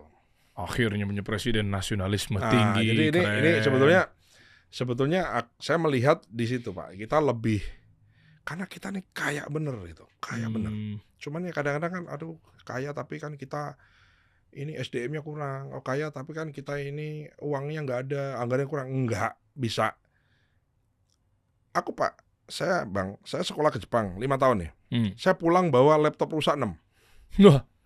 Laptopnya senior apa semua aku bawa pulang aja, karena waktu kita perbaiki di sana mahal perbaiki itu. Mesti ganti ini. Ujungnya harganya mirip-mirip sama kalau beli baru. Jadi mending beli baru kan. Apa yang terjadi? Saya bawa pulang 6. Saya bawa ke reparasi. 1-nya di kanibal, 5 nyala. Maksud saya apa yang mau saya katakan kepada abang bahwa kita ini jagoan bang. Maksud saya kita ini bisa, bahasanya tuh mohon maaf ya, udah diakali dulu deh. Dan jalan bang. Mobil rusak, akinya kenapa? Udah diakali, nyala dulu udah pokoknya. Itu enggak, menurut saya ya, itu enggak semua orang bisa. Jadi kita ini sebetulnya ya jago bang. Kalau berbicara mengenai saya meyakini itu gitu. Ini hanya masalah such of ini aja, manage ya, harus di manage dengan dikasih kanalisasi, dikasih ini, dikasih kesempatan dan lain-lain. Menurut saya gitu. Kalau dari sisi kreativitas bang, utak-atiknya tuh udah ada jagoan lah kita mah. Ya Anda, cuma kan bagaimana dengan anak luaran sana, belum tentu sama kayak Anda Pak Wamen. Apa mungkin ini jangan-jangan adalah ada hubungannya ketika anak yang liar, bandel, nakal gitu kan akhirnya dimasukin ke sekolah barak militer oleh Kang Deddy Mulyadi, biar seperti Anda, biar disiplinitas, nggak dikit-dikit manja-manja, ribut-ribut, berantakan, nggak karu-karuan. Apa itu upayanya? Anda setuju dalam hal itu? Tadi Anda udah memancing obrolannya terkait ke sekolah, belajar. Sekalian kita bahas sekolah barak militer. Setuju nggak Anda? Jadi saya masuk SMA Taruna Nusantara umur 15 tahun. Jadi lulus SMP masuk nih. Dari situ udah disiplin kan? Aku bandel. Maksudnya bandel tuh gini. Aku tuh nggak suka dulu sama ibu saya karena galak minta ampun. Aduh kalau misalnya keluar rumah deh gini. Apa yang terjadi? Jadi ibu yang suka kita bantah tiap hari di waktu saya SMP. Bapak yang biasa kita bantah. Yang kita biasa dimarahin nih. Terus saya masuk sekolah asrama. Apa yang terjadi? Seminggu pertama setiap sholat nangis, Pak. Kita itu ternyata menangisi kegalaan ibu dan bapak kita ini sebuah kemewahan, Pak. Pada saat kita jauh dari mereka, ternyata hidup kita itu harusnya kan lebih enak ya kan. Biasanya kan enggak, ternyata hidup kita tuh jauh lebih susah. Apa-apa sendiri, nyuci sendiri, nyemir sepatu sendiri, apa sendiri. Yang biasanya dibangunin ini mesti bangun sendiri. Mestinya nangis, Pak. Mohon maaf, ini masalah ini pribadi. Kalau saya sebelum ada metode lain yang lebih efektif, saya adalah orang yang mungkin tidak senakal mereka harus sampai tawuran dan seterusnya, sampai jadi bawa celurit mana enggak. Tapi bahwa saya tipe juga orang dulu waktu kecil kita ini gengsi nurut sama orang tua gitu. Ini masalah mental di desa ya. Jadi kayak cemen lah kalau kita ini jadi anak mama gitu. Jadi kita ini pasti ngelawan orang tua. Nah, di saat kita jauh dari orang tua, di situ ini Bang. Jadi mental kebentuk. Oh. Selain itu kan namanya pendidikan militer itu kan nggak terus kemudian disiksa-siksa kan. Kan bangun pagi, sholat, habis sholat olahraga pagi, habis itu makan pagi, mandi. Jadi semua tuh, nah dan orang tuh teratur. Maksudnya, jadi dalam hal ini aku tuh dukung ya. Berarti ini nyambung ya kan Anda sebagai praktisi Pak Wamen. Kenapa? Kan praktisi sekolah militer lah dalam tanda kutip Taruna Nusantara. Boleh tahu nggak? Soalnya ini kan menjadi satu stigma negatif lah. Banyak yang menganggap bahwa kayak kenapa sih diri kita? Apalagi kan ada juga yang anggota DPR gitu mengatakan bahwa ketidaksetujuannya, meskipun ternyata setuju juga gitu ya, kena hooknya di awalnya aja sebenarnya gitu ya. Sebenarnya apa yang dirasakan oleh orang-orang di sekolahin ke barak militer gitu? Biar teman-teman jadi ngelihat dari sisinya, wow ternyata positif loh ya. Dan kebetulan memang kan Pak Wamen kan juga praktisi juga gitu. Ya makanya saya punya pendapat gitu. Pendidikan ala tentara ala militer itu adalah cara untuk membentuk satu karakter orang dengan waktu yang paling pendek, paling efisien, paling efektif. Berdasarkan pengalaman saya. Saya tidak ada jurnal atau apa, bacaan referensi, tapi ini berdasarkan pengalaman hidup saya. Orang tuh ya kemudian apa ya Pak ya, punya ya dipaksa Pak. Jadi semua tuh terpaksa Pak. Nggak usah jauh-jauh deh. Kita sholat aja kan kalau bisa sih nggak usah sholat. Tapi kan kita dipaksa. Akhirnya begitu kita nggak sembahyang nih, kita kayak merasa gitu nggak sih gitu. Aduh kayaknya aku belum ini deh. Atau kayaknya saya agak ini. Nah jadi ini nih beritanya tuh. Gubernur Jawa Barat debat siswa soal wisuda perpisahan. Ini masih ada kaitannya lah. Ya. Daerah mana saja. Tapi aku mau garis bawahi yang barak, yang orang nakal masukin barak tuh. Itu saya setuju ya. Saya setuju. Basisnya bukan academic base, academic evidence bukan, tapi ini berdasarkan pengalaman saya pribadi. Dan jujur ya teman-teman, saya tahun 2014 itu ke Singapura. Di Singapura aja, di bis-bisnya waktu itu saya pergi naik bis apa segala macam kan, sama adik saya apa segala macam. Kenapa juga akhirnya berkaca, meskipun ini adalah salah satu indikasi ya, nggak bilang ini adalah satu-satunya indikasi gitu. Di situ tuh hidup loh, wamil-wamilnya gitu loh ya, kayak semacam tanda kutip ya.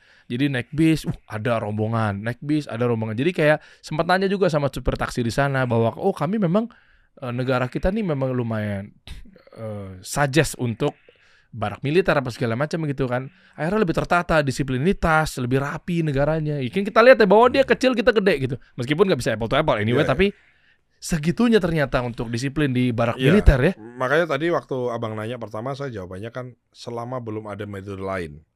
Jadi maksud saya inilah adalah metode yang saya sendiri alami. Selama belum ada metode lain Bang. Kan so far kan belum ada Bang. Jadi orang yang bilang nggak sesuai dan lain-lain itu kan metodenya yang mana gitu. Ya kan belum nggak konkret kan gitu. Itu sih sebetulnya. Sepakat itu kalau, dan naikin kecerdasan juga ngaruh di situ nggak hanya orang tahunya barak militer fisik, only fisik. Enggak dong. Kan kita juga waktu Nanti bisa cek lah dan sekarang kan sekolah kayak SMA Taruna Nusantara kan udah banyak ya. Itu kan artinya juga menggambarkan bahwa metode beginian nih ternyata juga membawa kebaikan gitu. Dan nyatanya ada dulu waktu saya sekolah itu ada ungkapan adalah gini, disiplin menumbuh kembangkan kreativitas itu. Jadi disiplin menumbuh kembangkan kreativitas. Orang tuh kan kalau stigmanya kan orang yang disiplin itu kan nggak kreatif. Iya. Karena enggak, orang yang disiplin itu artinya dia efektif dan efisien ngatur tenaga dan waktunya sehingga dia punya space lebih untuk memikirkan sesuatu hal yang lain. Tapi kalau orang nggak teratur, Pak, itu waktu habis saja gitu. Itu dia. Tapi karena kita disiplin, kita benar-benar, nah kita ada space waktu, space tenaga, space pikiran yang kita bisa pakai untuk sesuatu hal yang lain. Berarti kalau dipikir-pikir sangat positif sekali ya, maksudnya dengan idenya Kang Deddy Mulyadi gitu ya, selaku Jawa Barat gitu ya, nomor 1 loh di Jawa Barat, beliau kan gubernur, dengan anak-anak yang nakal, bandel masuk ke barak militer. Ternyata nyatanya kan langsung Pak Wamen ini mempraktekkan. Beliau praktisi guys. Jadi kan di based on my experience lah ya. Iya, tapi kan akhirnya jadinya mengenai waktu jadi nggak kebuang, biasa main satset, itu kan juga ngaruh ya. Ngaruh. Kita lihat bahwa hasilnya saya apresiasi buat Kementerian Pertanian Republik Indonesia. Salam juga buat Pak Menteri gitu ya, Pak Amran gitu ya, dan juga beliau gitu, Pak Wamen Sudaryono ini dalam artian bahwa jadi lebih rapi. Kita lebih tahu bahwa ini tuh begini, ini tuh begini, alokasinya juga jelas. Bahkan gak hitung-hitungan. Kenapa saya bilang gak hitung-hitungan? Gak hitung-hitungan bahwa kalau ada lebih, ya berikanlah kepada yang membutuhkan. Kita lihat, Indonesia warganya sudah tercover. Sampai-sampai ngurusin ke bantuan ke Palestina juga. Nah maksudnya dalam artian kalau kita rapi, disiplin, otomatis kan sedekah pun juga jadinya akhirnya jadi lebih gampang. Betul, jadi gak hitung-hitungan, gak berantakan gitu Pak Wamen. Betul. Iya kan, nah itu bisa diceritain tuh. Nih lihat nih. Wakil Menteri Pertanian, pemerintah kaji surplus beras bisa membantu misi kemanusiaan. Betul. Saya beberapa artikel saya baca, nyatanya nyampe juga ke Palestina. Ya. Wah dahsyat. Ya jadi kan intinya kan memang kuncinya produksi dulu. Iya. Ya, produksi panennya banyak. Kalau kita punya barangnya itu kan kita mau kemana aja kan oke aja. Artinya misi kemanusiaankah atau katakanlah nggak hanya ke Palestina, misalnya misi kemanusiaan ke Afrika atau ke Palestina juga tentu saja, atau misalnya yang paling hot atau paling baru paling dibahas banyak orang misalnya keinginan Malaysia untuk impor beras dari kita misalnya. Iya. Ya, begitu itu kan keputusan politik yang menjadi keputusan yang diputuskan oleh presiden. Nah, kami di Kementerian Pertanian kan kami tidak bisa membuat keputusan politik. Kita kan pembantu presiden. Jadi waktu presiden bilang oke, Malaysia minta, kita kasih. Nah, nanti presiden dengan stok yang beliau punya, maka bisa presiden ingin bantu kemanapun, termasuk ke Palestina, ke saudara-saudara kita umat Muslim yang sedang susah dan kesusahan di sana, dengan kita bantu dengan hasil panen kita, tentu saja ini satu hal yang menggembirakan dan kita mampu dan bisa dan barangnya ada. Keren. Iya dong. Itu satu hal yang memang di ujungnya kan bagaimana Indonesia juga punya peranan besar kan. Ya, untuk bisa punya peranan besar kan tentu saja kita harus kuatkan gitu. Iya. Oke, tapi idenya kok bisa-bisanya, maksudnya biasanya kan ini kan urusannya kan negara ke negara ya. Pak Prabowo gitu dalam hal ini gitu ya. Tapi kalau kita lihat bahwa sebenarnya agak sedikit teknis nih, Wakil Menteri Pertanian terus tiba-tiba memberikan beras karena surplus gitu ke negara. Itu apakah harus izin dulu sama pemerintah? Oh iya dong. Pasti ya. Kan ini beras cadangan, beras pemerintah ini kan pemerintah punya. Oh iya. Iya dong. Nanti tentu saja apalagi kalau menyangkut negara lain itu kan nggak bisa, Pak. Iya. Bisa. Itu semua keputusan dalam tanda kutip penguasa, yaitu pimpinan-pemimpin kita. Ada maksimalnya nggak, batas gitu, limitasi bahwa kalau mau nyumbang cuma boleh segini, jangan mentang-mentang surplus kamu nih main asal-asal. Ya tentu saja disesuaikan sama kan kita punya surplus sekian di kuartal pertama, kemudian kita punya prediksi kan, kita bisa lihat kan, misalnya pertanian itu kan selalu 3 bulan sebelumnya, Pak. Jadi kalau kita nanam lebih banyak di bulan ini, maka 3 bulan lagi itu panenan kita banyak, Pak. Maka kita ini kerjaannya tuh nge-push orang untuk nanam. Dan kita monitor tiap hari gitu. Nah, sehingga selain hasil panen yang sudah dihitung dan kemudian yang sudah diserap dan disimpan di gudang Bulog, kita punya prediksi, kita punya hitungan 3 bulan dari sekarang, plus kita bisa punya prediksi dengan cuaca dan lain-lain, kita bisa lihat tuh. Ada hitungannya. Ada hitungannya. Sehingga kita ini kalau nggak salah lembaga beras Amerika itu sudah memberikan ramalan bahwa Indonesia ini produksinya akan surplus 34, sekian juta ton. Jadi kelebihan 4 juta ton dalam 1 tahun. Karena tahun sebelumnya kan produksi kita sekitar 30, sekian kan. Nah itu akan menjadi 34. Itu berdasarkan hitungan prediksinya lembaga Amerika ya. Udah ngakuin ya? Kita ngakuin. semengerikan ini ternyata ya. Ngakuin. Dari sektor pertanian ya. Iya, dan ini kan harga beras dunia turun nih, jauh. Turun banyak. Karena apa? Karena kita yang biasanya beli banyak nih tiba-tiba nggak beli, sehingga oversupply kan. Oke. Di mana-mana. Dan ini ada hubungannya nggak sih? Ini agak sedikit balik ke ekonomi bentar ya. Bill Gates kan dari US. Ya. Dan orang-orang konglomerat gitu kan, dengar-dengar juga Elon Musk, apapun itu orang-orang hebat di sana sekarang akhirnya jadinya geser ya ke sektor pertanian. Makanya pada punya lahan, pada punya ini. Ini sebenarnya ya sedikit agak-agak teori konspirasi dikit lah gitu kan. Dari mulai per-Covidan kemarin ya. Kan tiba-tiba ngapain nih Bill Gates beli lahan apa segala macamnya. Kan ini udah kebaca ya bahwa nantinya akan dipegang dari sektor pertanian gitu. Makanya kan sekarang benar-benar dijaga banget nih. Apalagi kan bocorannya Pak Prabowo juga kan gembar-gemborin swasembada pangan gitu.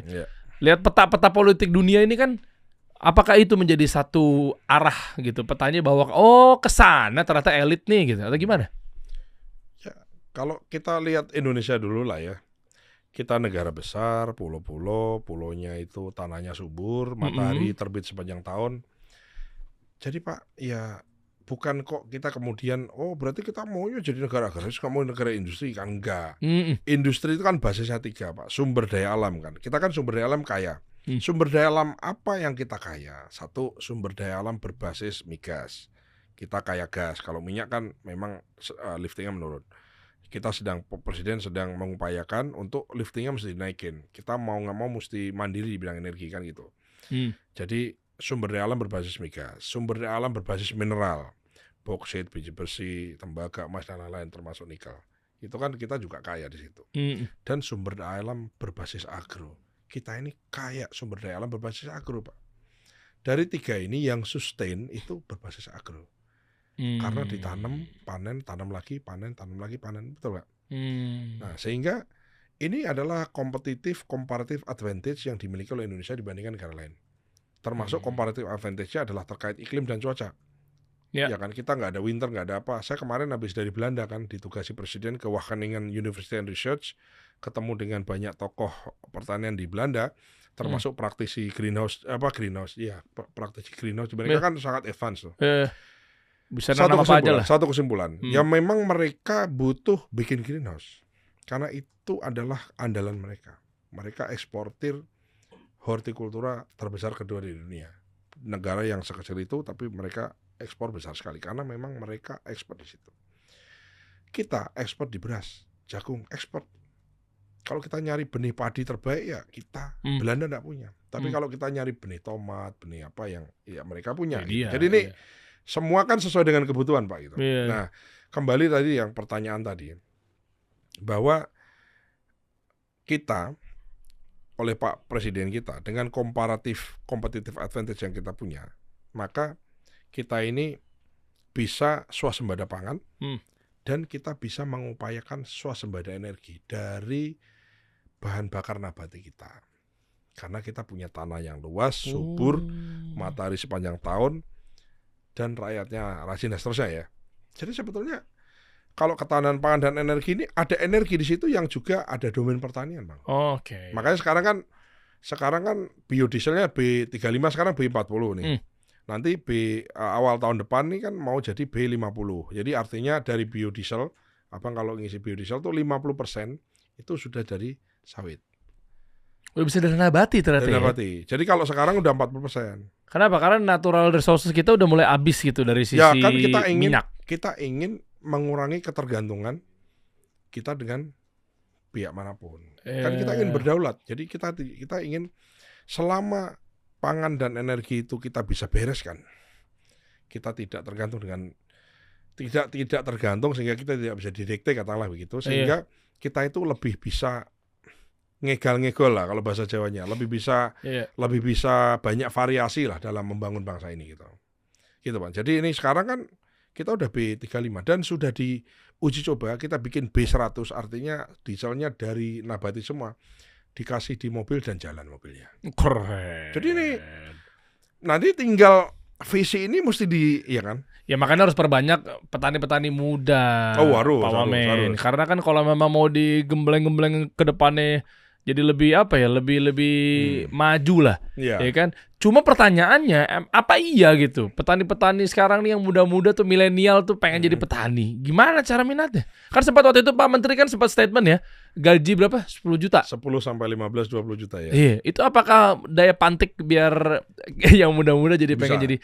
Kalau di US tuh kan kayaknya petani keren-keren. David Beckham di Inggris. Ya, jadi petani tuh. Jadi pelihara ayam gitu. Iya. Maksudnya mesti cerminannya kayaknya kan kesana stigmanya petani kayaknya hidupnya susah, petani kumuh, dekil. Mesti diangkat kali biar besok-besok mungkin profilnya petani pakai New Balance kali atau gimana sepatunya. Makanya itu kan seperti yang saya bilang di waktu saya kecil tadi kan.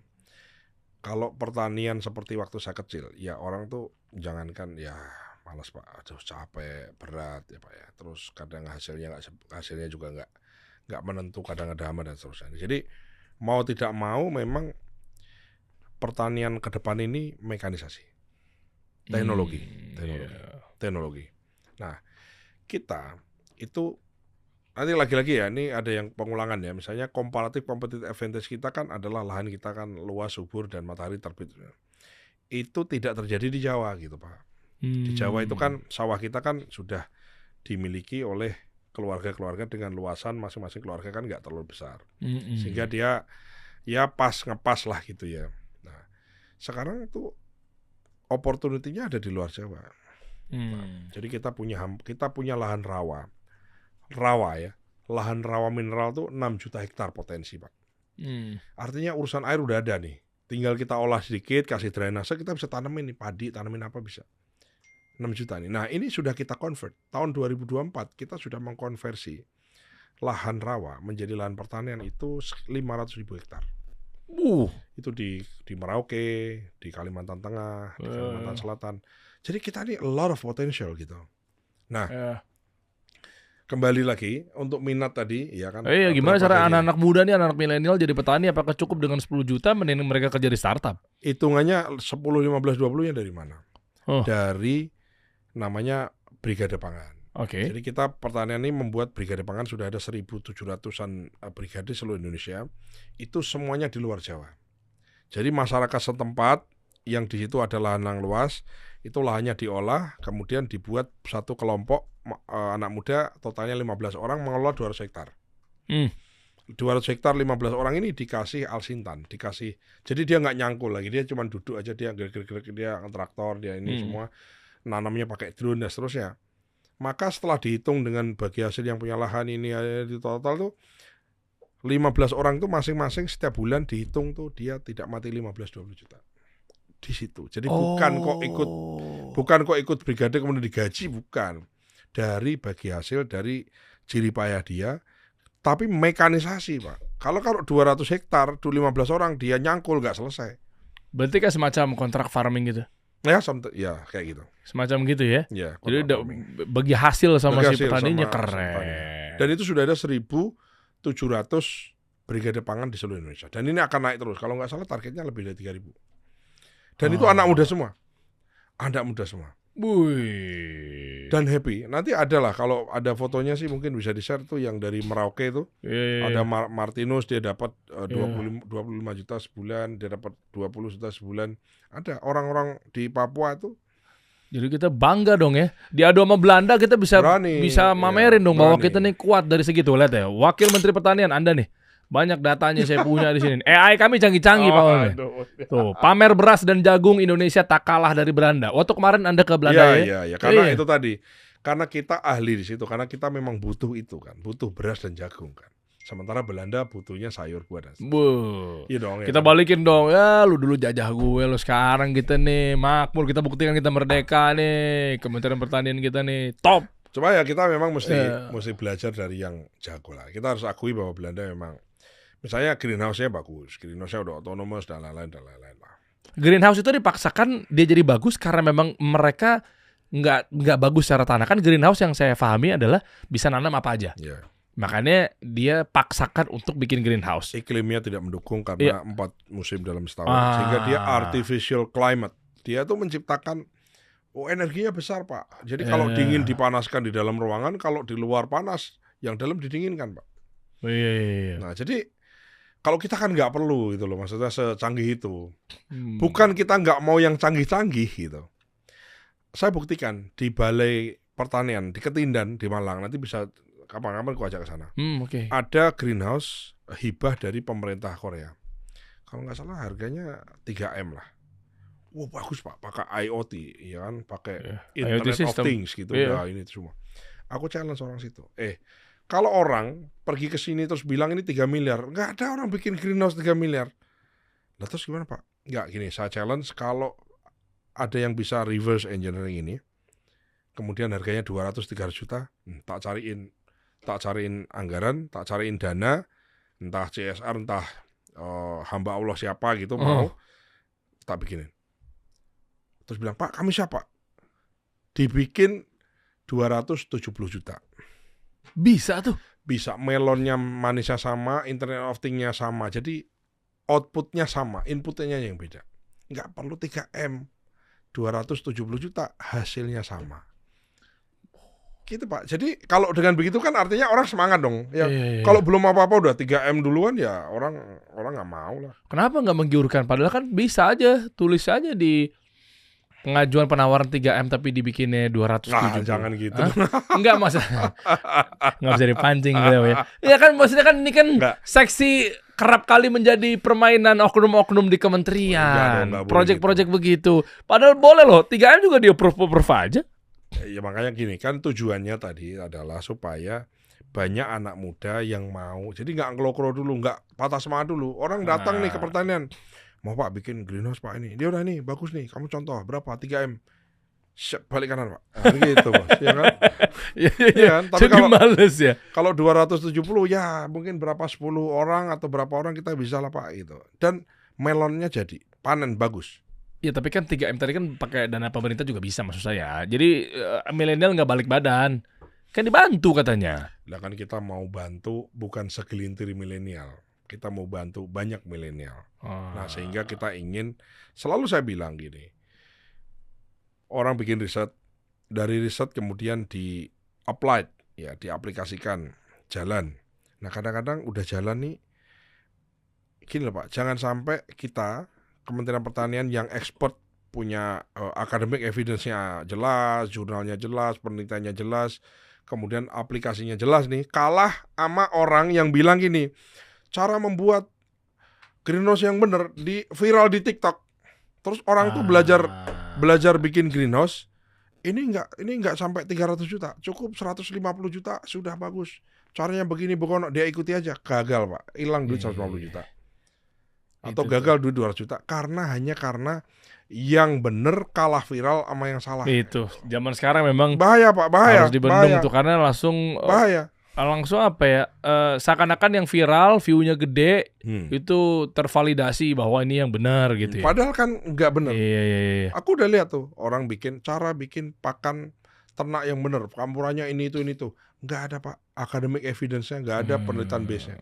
Nah itu, Pak,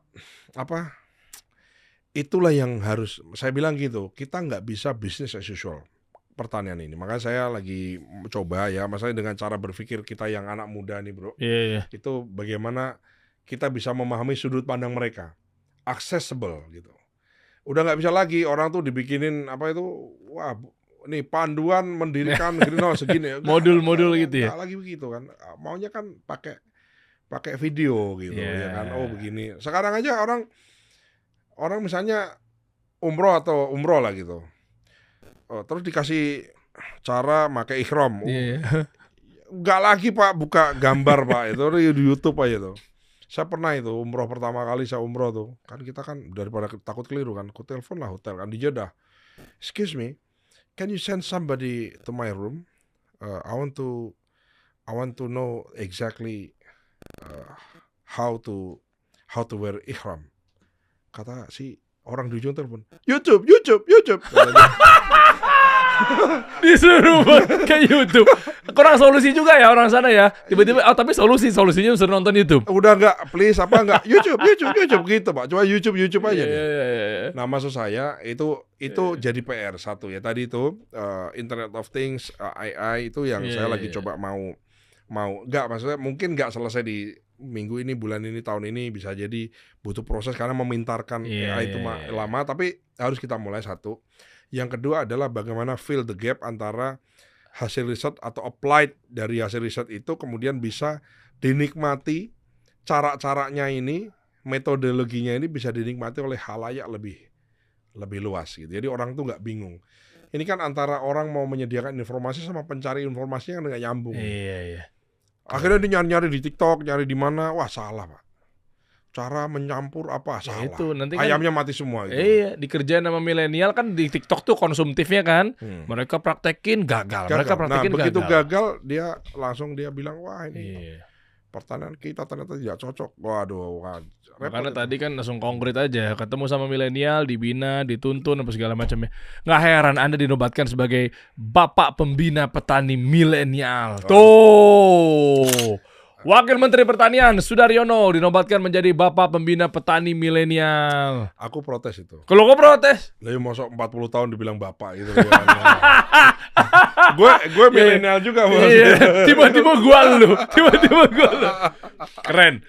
Pokoknya kita tunggu gebrakan-gebrakan dari Kementerian Pertanian. Saya senang sekali ya bahwa kita kadang suka, saya pribadi lah suka kayak iri gitu loh. Inggris, Amerika kayaknya milenial mau gerak gitu loh jadi petani gitu loh. Tapi sementara kan di sini kan image-nya ya Pak Wamen ya. Izin ya maaf ya, kayak misalnya kayak jadi petani tuh kayaknya lesu, kumuh, nggak ada duitnya. Kalau dengan kayak begini kan orang-orang jadi pengen gitu loh. Maksudnya, kita ada. Iya. Ada apa sih daftar gitu? Ada nggak sih pelatihan atau apa gitu? Ada. Yang muda-muda gitu bisa ya? Kita ada namanya ini petani milenial nih sebetulnya adalah program. Iya. Jadi kita sudah ada 300-an ribu anak muda kita bina sama Badan Penyuluhan Pelatihan Sumber Daya Manusia Pertanian tuh ada ya.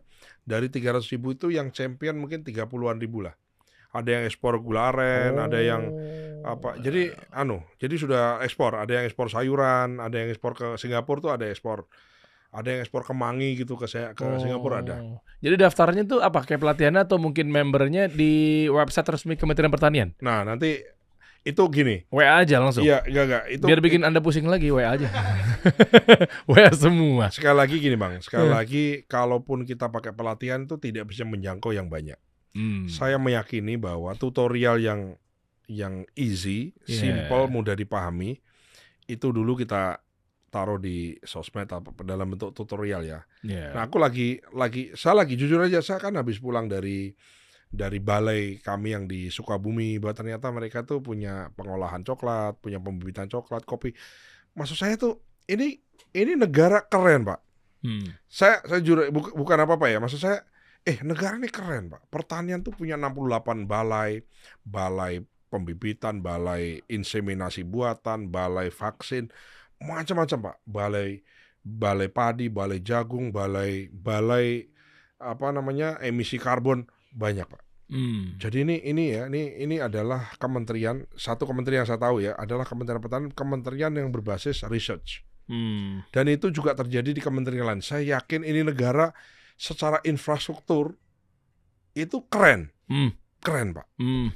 Hanya tinggal ini the matter of some kind of management gitu. Pelan-pelan proses. Nah, saya meyakini ini keren, Pak. Maksud saya kita tuh tidak sedang masa gini, kita mau swasembada. Kita baru, yaudah kalau gitu kita penangkaran bibit dulu. Enggak. Ini udah ada, Pak.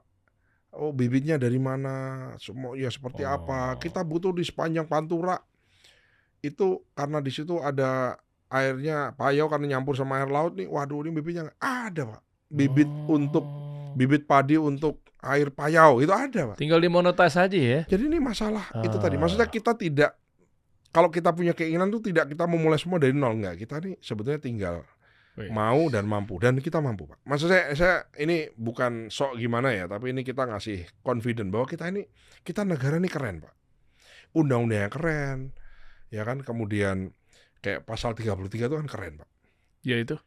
Ya bumi, air dan kekayaan alam, cabang-cabang produksi yang penting bagi hajat hidup orang banyak itu keren, Pak. Mahakarya keren menurut saya.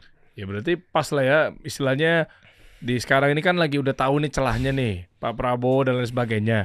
Anggaplah kan 5 tahun ke depan kan udah dibenahin. Kan negara kan juga ada istilahnya harvest, ada istilahnya kan manen.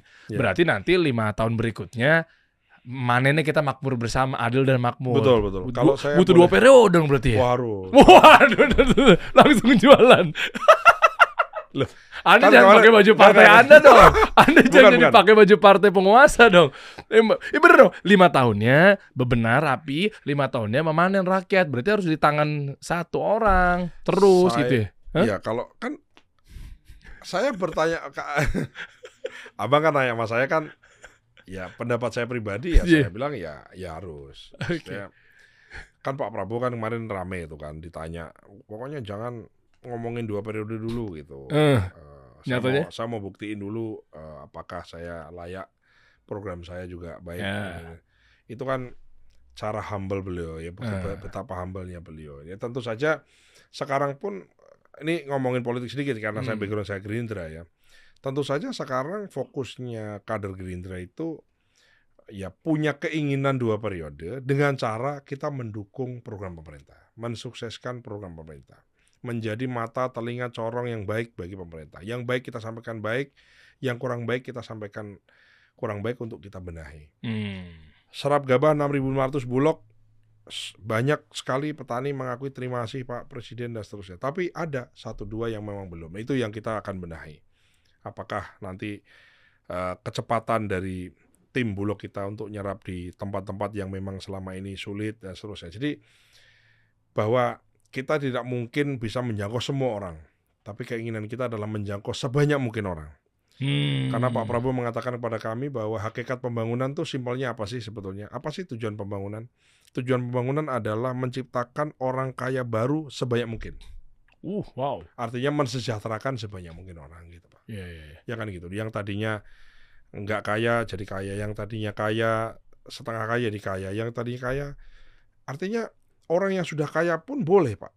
Ya harus komplit mungkin di level Asia Tenggara atau di level dunia misalnya gitu. Jangan sampai orang yang sudah kaya ini tetap masih juga ingin atau milik atau bahasa Jawanya itu punya berkeinginan kuat untuk ngambilin haknya orang yang. Jadi yang kaya mesti bantu yang lemah, dan yang lemah juga mesti berdaya, mesti juga memantaskan diri supaya dibantu tuh bukan dibantu barang jadi, tapi dibantu secara kan itu kan maunya kita kan begitu kan. Jadi ini Pak, buat kami ya, buat saya adalah kader Gerindra, saya wakil menteri sekarang dipercaya gitu ya.